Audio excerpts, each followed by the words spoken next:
this is the first time someone's held a gun to my head. You're gonna make me late, and I hate being late.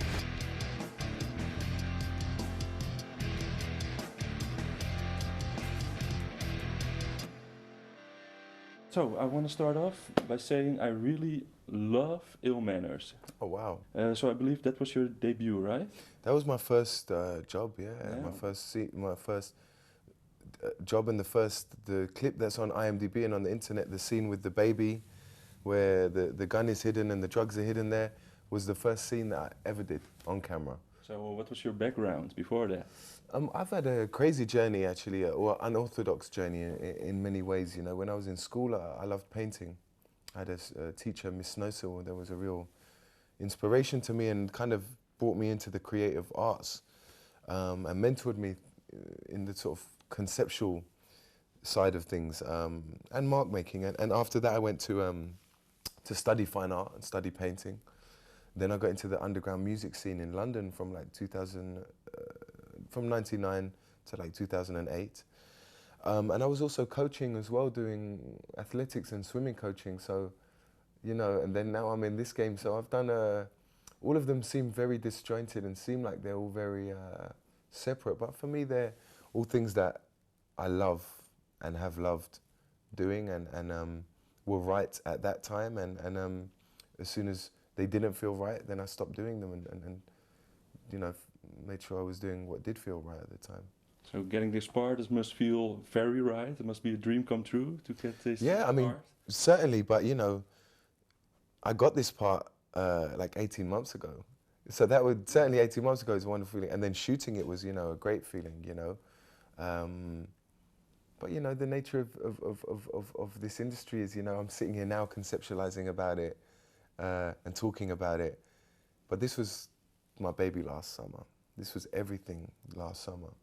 But then since then, you know, there's other movies and, you know, you become these other characters, these other characters mean things and, you know, I'm very much a person that it's all about the shoot for me, you know, the Must creation. have been a great shoot, 'cause you're basically James Bond, right? Driving it was great cars, yeah. these beautiful locations, Oh man, pretty women on your side. I wasn't complaining. All suited up. Yeah, I mean, it was a beautiful, yeah, in the Dior suit with the S8 and all of that. It was a wonderful experience, you know, in Paris and the south of France, you know.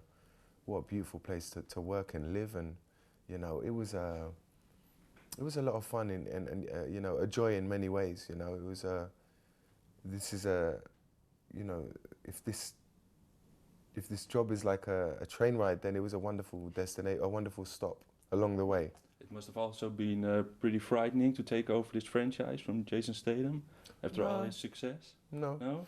no, frightening. So confident in yourself? No, but frightening for me is the real life things, you know, the problems that like my friends and my family have back home.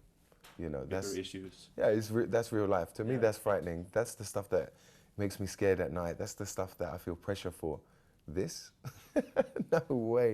No way do I feel pressure for this, man. This is like a joy. This is a wonderful thing. This is a job that I love. I'm able to play a character that's great fun, that I can learn and improve in. And, you know, I'm a very optimistic and positive person, so I just see the positive sides. There's really no pressure or fear. You also had a great helping hand in Ray Stevenson. Oh. I really liked your dynamic in the film. I loved it. I loved You were it. good friends? Yeah, I mean, you can tell. Yeah. I mean, it's not the most important thing to have a great relationship with the actors your cast members in real life, but it helps. And you could feel the chemistry on camera, and off camera it's the same, but just a little bit more immature and a little bit darker humor, you know, jokes that you can't put in the Transporter movies. So we had a great relationship, man, and Ray was so good, and he just provided that great comedic element and the light side of things, you know. Yeah, and did you went out to party or something between shooting? I mean, this job was the least I partied in the last decade, probably. Like, I was so boring on this shoot. I just worked hard all the You time. had to stay in shape, Yeah, of course. and just everything was just about, you know, the job and just being professional, and, you know, it was a relief to finish and let things go a little bit, you know.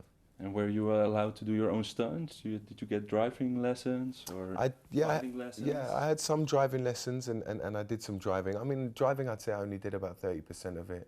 You know, I left most of that up to Pascal and Michel Julien, my incredible car stunt drivers.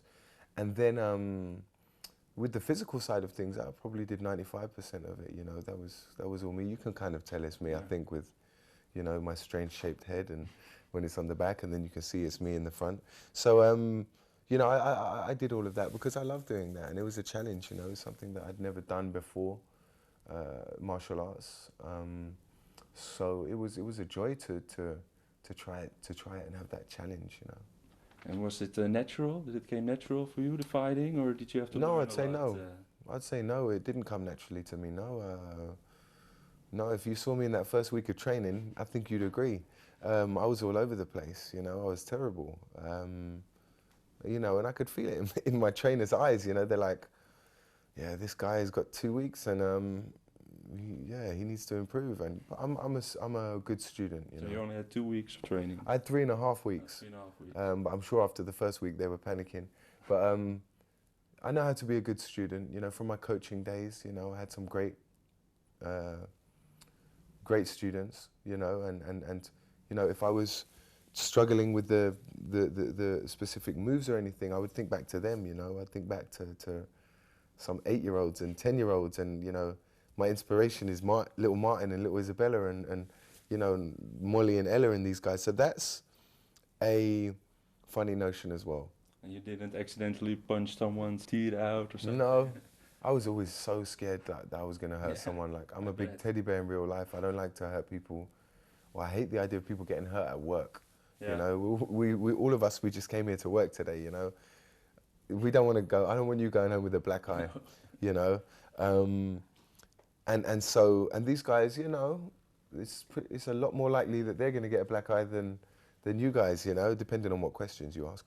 But, you know, no, but seriously, it's a dangerous thing for them. And these guys are made of Teflon, and you know, they always say to me, "Don't worry about us, Ed. It's fine. You know, we need some contact." And I'm like, you know, I finish the take all strong, and then I'm like, "Are you okay?" You know, and help them up and give them a hug. So everything was safe. Everything was safe. You know, which is the way it should be. You know, we want to make a great movie.